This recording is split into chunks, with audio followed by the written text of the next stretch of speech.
نبی پاک صلی اللہ علیہ وسلم کی حدیث ہے مسلم میں طبرانی میں، حضور نے فرمایا آؤ میں تمہیں پچھلے زمانے کے ایک ایماندار نوخیز ولی اللہ کی بات سناؤں۔ پچھلے زمانے حضور نے فرمایا پچھلے زمانے میں ایک بادشاہ جادو کے زور پہ حکومت کرتا تھا۔ جب وہ ایک جادوگر اس نے رکھا ہوا تھا تو جادوگر اس کو جادو بتاتا، وہ جادو کے زور پر حکومت کرتا۔ جادوگر بوڑھا ہو گیا تو کہنے لگا بادشاہ کوئی نوجوان میرے پاس بھیج دے، اب میں بوڑھا ہو گیا ہوں میرا پتہ کوئی نہیں کب مر جاؤں۔ ایک نوجوان کی ڈیوٹی لگائی، بڑا زیرک سمجھدار، اپنے رعایا میں سے چن کے جو ذہین فطرت مزاج بچہ تھا وہ اس نے لگایا۔ اللہ کے محبوب علیہ الصلوۃ والسلام فرماتے ہیں بچہ جادو سیکھنے لگا، وقت گزرنے لگا۔ بچہ جب جادو سیکھنے جاتا تو رستے میں ایک راہب بھی تھا جو انجیل جانتا تھا، وہ اللہ اللہ سکھاتا، لوگوں کو حضرت عیسیٰ علیہ السلام کی تعلیمات سے آگاہ کرتا۔ اس نے دیکھا کہ یہاں بھی لوگ اکٹھے ہیں تو وہ بچہ اس راہب کے پاس بھی اٹھنے بیٹھنے لگا۔ اب جب اس کے ساتھ اس کی گفتگو بڑھنے لگی تو اس کو باتوں میں لذت آنے لگی۔ اس نے راہب نے پوچھا کہ تو کون ہے اور کس طرح سے آیا ہے، کیا تیرا معاملہ ہے؟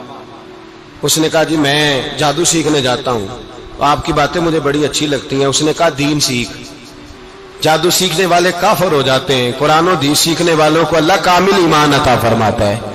فرمایا یہ سیکھ۔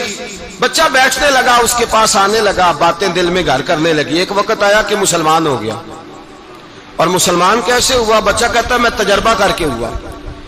اب میں تھوڑا سا وقت جادوگر کے پاس بھی جاتا اور باقی سارا وقت وہاں بیٹھتا۔ میں ایک دن جا رہا تھا تو رستے میں اژدہا تھا، بہت بڑا سانپ تھا، رستہ روک کے کھڑا تھا۔ یہ حضور نے بیان کی حدیث۔ نبی پاک صلی اللہ علیہ وسلم فرماتے ہیں بچہ کہتا ہے کہ رستے کے اندر سانپ ہے، رستے بند ہے، لوگ چھتوں درختوں پہ چڑھے ہیں، ہراش ہے۔ کہتے چھوٹا سا روڑا میں نے اٹھایا تو میں نے کہا اللہ اگر جادوگر سچا ہے تو اسے مار دے۔ چھوٹا سا روڑا میں نے پھینکا، اژدہا کوئی نہ مرا۔ پھر چھوٹا روڑا اٹھایا، میں نے کہا اللہ اگر وہ عالم سچا ہے تو اسے مار دے۔ اب جب میں نے روڑا مارا تو اژدہا مر گیا۔ میرے اندر سے گواہی آئی نہیں دین کی باتیں سچی ہیں، نہیں قرآن کی باتیں اسلام سمجھانے کے لیے عرض کر رہا ہوں، اگرچہ اس دور میں انجیل تھی، اللہ رسول کی باتیں اچھی ہیں۔ کہتے میں مسلمان ہو گیا، اب میں نے راہب کے پاس ہی رہنا شروع کر دیا، جادوگر کے پاس چھوڑ دیا اس بچے نے آنا۔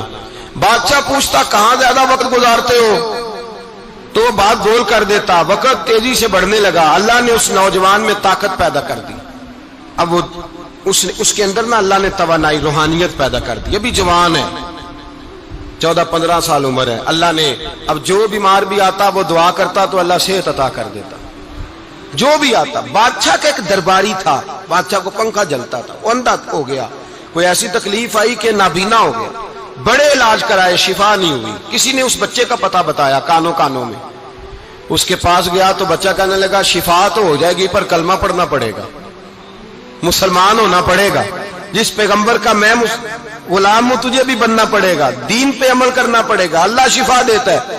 اس نے کہا تو مجھے کلمہ پڑھا، مجھے شفا دے، میں تیار ہوں۔ اس نے کہا شفا تو اللہ دیتا ہے۔ اس نے اللہ تبارک و تعالیٰ کا ذکر کر کے دعا مانگی، یہ مسلم شریف میں حدیث ہے، طبرانی میں موجود ہے۔ اللہ نے اسے شفا دی، اس نے کلمہ پڑھنا شروع کر دیا۔ یہاں ایک نقطہ لکھا ہے ہمارے علماء نے، کہتے ہیں جب اللہ ولایت عطا کرتا ہے نا تو یہ سفید بالوں والے کا حصہ نہیں ہوتی۔ اگر جوانی میں کوئی آدمی توبہ کر کے تصوف کے رستے پہ چلتا ہے تو سب سے زیادہ ولایت اللہ اسے عطا فرماتا ہے، سب سے زیادہ ولایت اس کے پاس ہوتی ہے۔ ابھی اس کے بال کالے ہیں، چڑھتی جوانی ہے، دعا کی تو اللہ نے، اور حدیث پاک میں موجود ہے کوڑے آتے تو شفا یاب ہو جاتے، اندھے آتے تو شفا یاب، برس والے آتے تو اللہ سے دے، جوان ہے۔ بادشاہ کے پاس وہ واپس گیا، وہ جو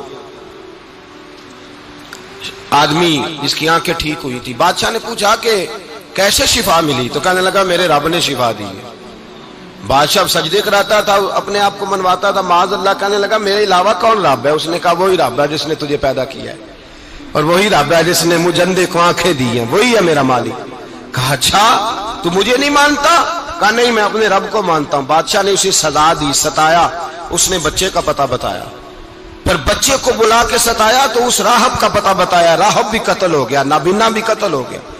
بادشاہ نے کہا سپاہیوں سے اس بچے کو لے جاؤ اور پہاڑ کی چوٹی پہ جا کے نیچے پھینکو تاکہ مر جائے. بچہ پہاڑ کی چوٹی پہ گیا تو ہاتھ اٹھا کے کہنے لگا یا اللہ میرے لیے نہیں اپنے لیے، میرے لیے نہیں اپنے لیے انہیں اپنی قدرت کے جلوے دکھا.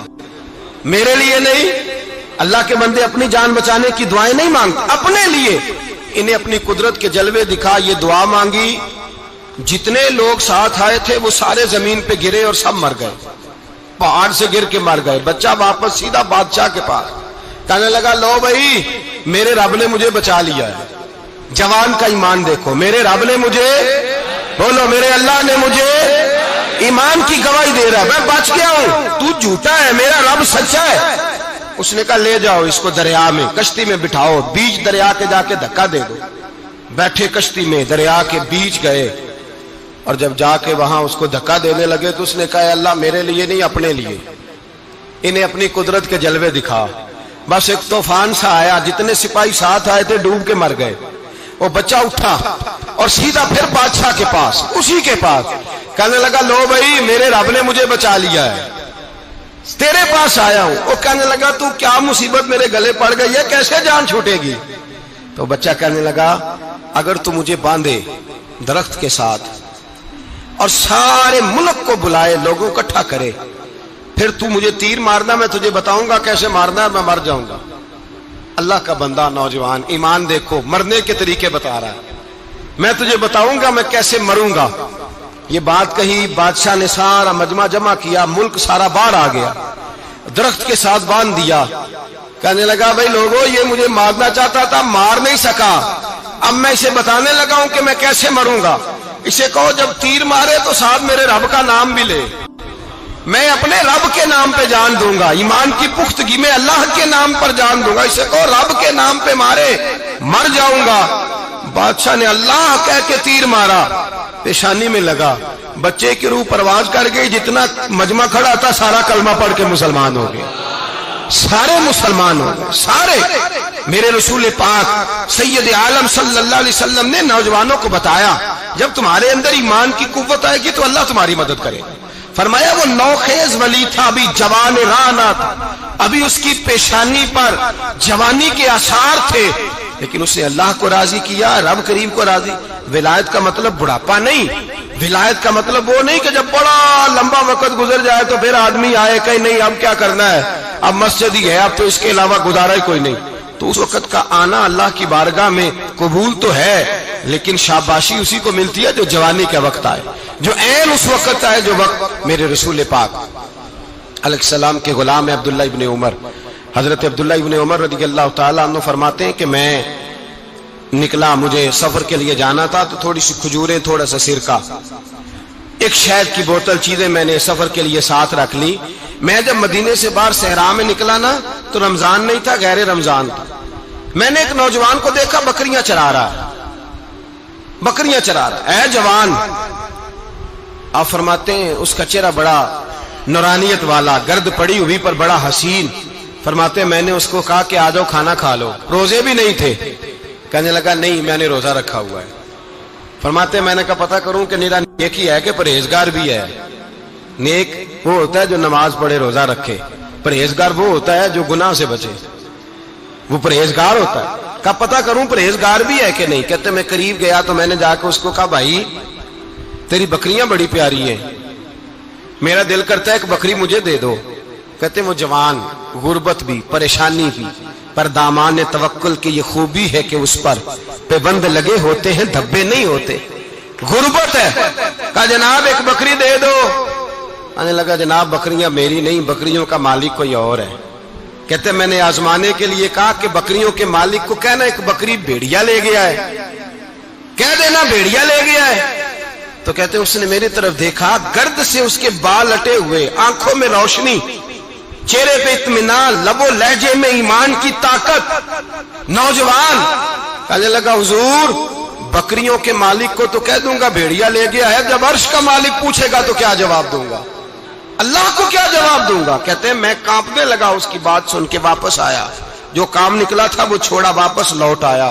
میں نے پتا کیا کس کا غلام ہے، پتا چلا فلاں آدمی کا ہے. کہتے میں نے پہلے غلام خریدا، پھر پتا کیا تیرے پاس بکریاں کتنی ہیں، اس نے کہا 400. کہتے میں نے مالک سے ساری بکریاں خریدی، پھر غلام کو بلایا، پھر وہ بکریاں تحفے میں دی، تحفے میں۔ کہنے لگا حضور یہ سارا کچھ مجھے کیسے ملا؟ میں نے کہا تیرا ایمان بڑا پختہ تھا تو میرے رب نے تجھے انعام عطا فرمایا ہے۔